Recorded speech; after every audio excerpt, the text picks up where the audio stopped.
Hi, my name is Taylor Thomas Smythe, and I'm the author of the Kingdom of Florida book series and a graphic designer. And today I'm going to be talking about Google Ads. Specifically, I'm going to look at and teach you about Google Display Ads, which are something you're probably used to seeing a lot of, but I'll show you a couple examples of what those are in case you aren't sure of what they are. Full disclosure, I am teaching myself how to do this, but I learned a lot and have tried out a few and run a few ads. So I wanted to share everything that I've learned so that you can go ahead and make your own.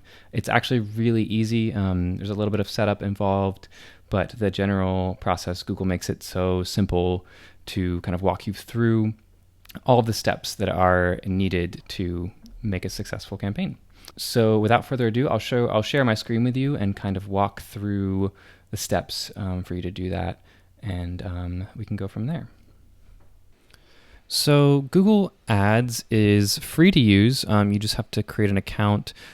It works with your existing Google accounts. It'll just ask you for a little bit of additional information, like financial information, so that you can, pay for the ads.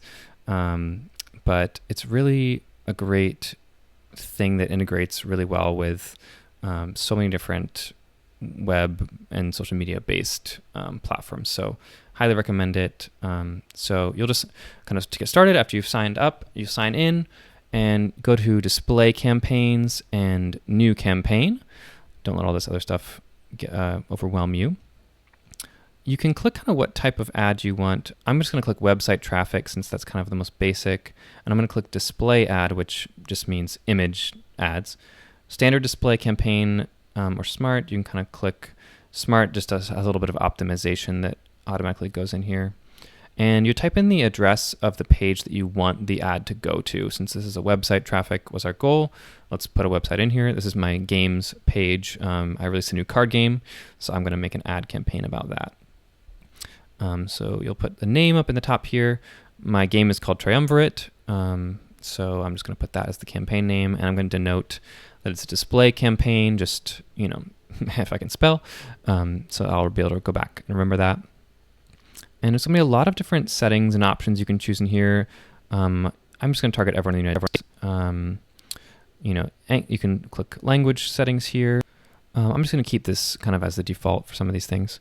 Budget is how much you want to spend each day on ads, and you can set this to whatever you want. I'm going to do something really low just because this is kind of just a side project for me, and I don't have a lot of money to spend on it. But the system will automatically kind of only spend about that amount of days. Sometimes it'll go a little bit over, sometimes it'll be a little bit less, but it'll always balance out so that the total cost of your campaign over whatever amount of days you've set averages at that budget. So it's really helpful. You can, set your campaign to be as short or long as you want, and your budget to be as, I think $2 or like $1 and change is like the lowest you can go. But I'm just going to do a few bucks for this campaign for the display ads. A few cents go a long way. You can set the start and end dates. I'm going to just do a quick, short campaign. That's about a week because this is releasing on September 1st, which is in the past now this video is airing. But I just want to do kind of the first week and get some hype about it. These are some default settings I'll keep.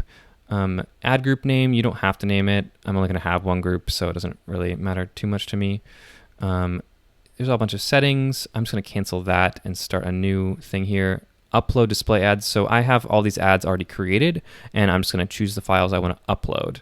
And this just is telling you to make sure you use HTTPS if you're able to. I don't really know a ton about that, so maybe watch another video about that. Some different options you can choose. And then this will show you all the sizes. This is a really helpful tool for you to use. I'd highly recommend you kind of keep a cheat sheet of this. I have created a template of most of these popular ad sizes, and I'll link that in the description so you can create your own ads. I wanted to test out doing animated GIFs for my ads. And when I was recording this, I found out they couldn't upload some of them here. See these little error messages.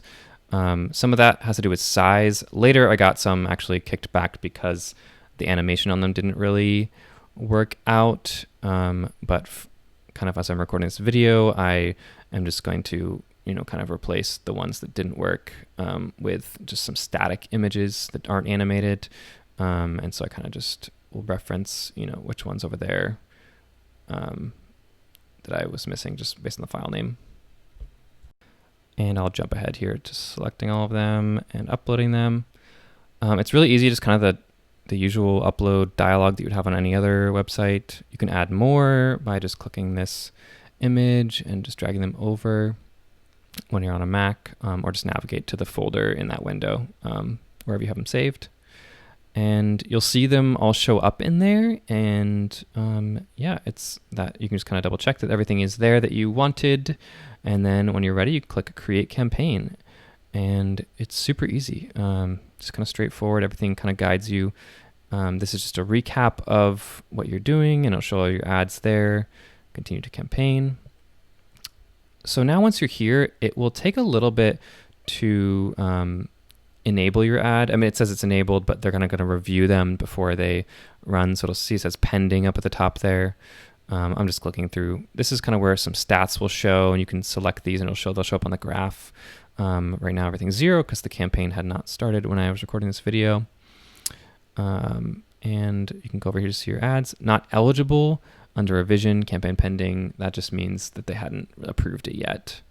But again, you can see everything that's there. You can see the file name, the dimensions.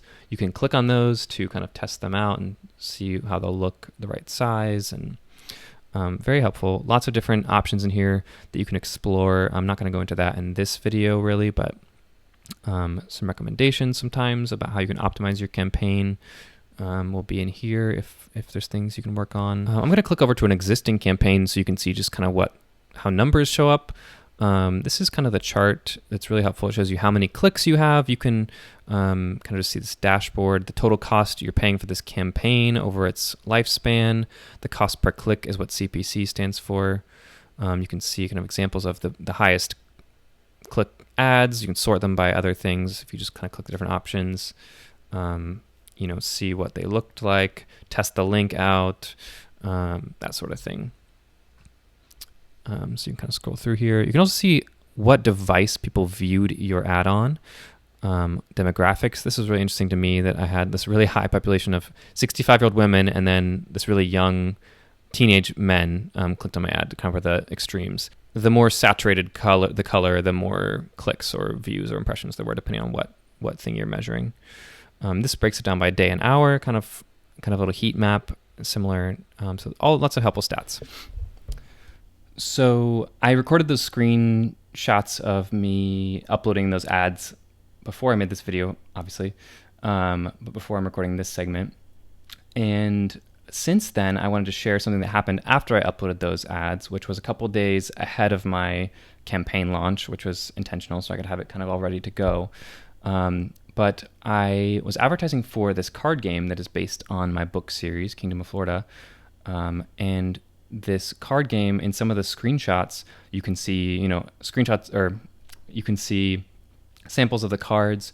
And I guess Google Ads must have some pretty robust, searching capability as far as finding text in images, because it flagged a couple of my ads, and it, for two reasons. One was it kind of lumped it into this kind of gambling category and said you need a certain kind of certificate for that. That's just an automated thing because it kind of picked up, I think, the keywords of like gaming and things like that. And so they wanted to make sure that you're not doing anything illegal. But you can just kind of go through there and click appeal. And as long as you're not actually breaking any laws, they should approve that within a reasonable amount of time. It was definitely within 24 hours, I think, for me. The other thing they flagged, which was kind of funny, was it thought one of the words on one of the cards, I think maybe reminded them of something else going on in the world. And right now, as I film this, we're in the midst of the coronavirus pandemic.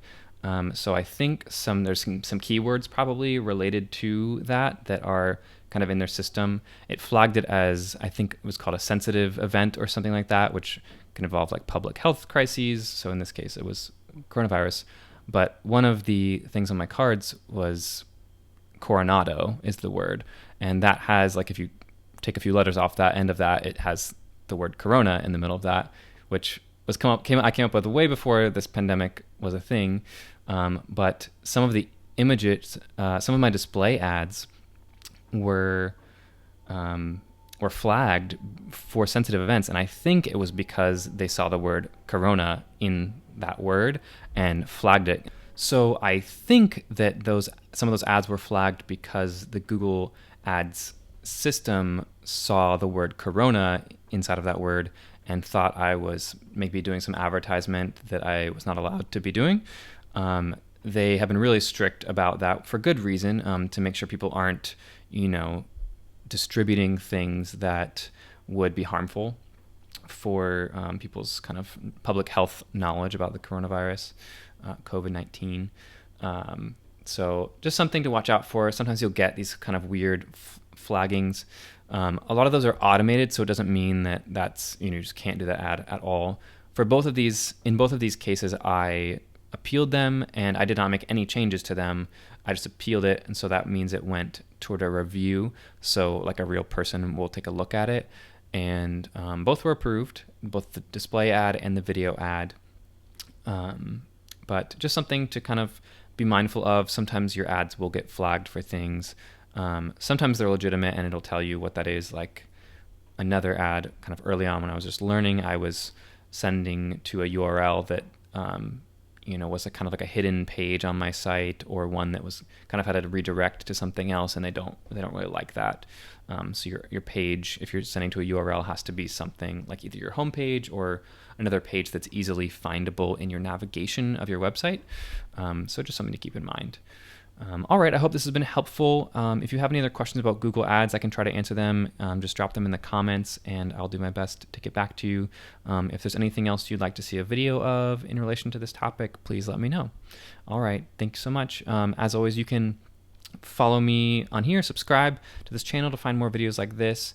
You can join my email list, which is the link will be in the description below. You can also learn more about the things that I make at www.ttsmythe.com. All the different creative projects I work on are linked there. You can also follow along with my book series, www.kingdomofflorida.com, or the Instagram account for that. All right. Thanks so much, guys. Appreciate it. Bye.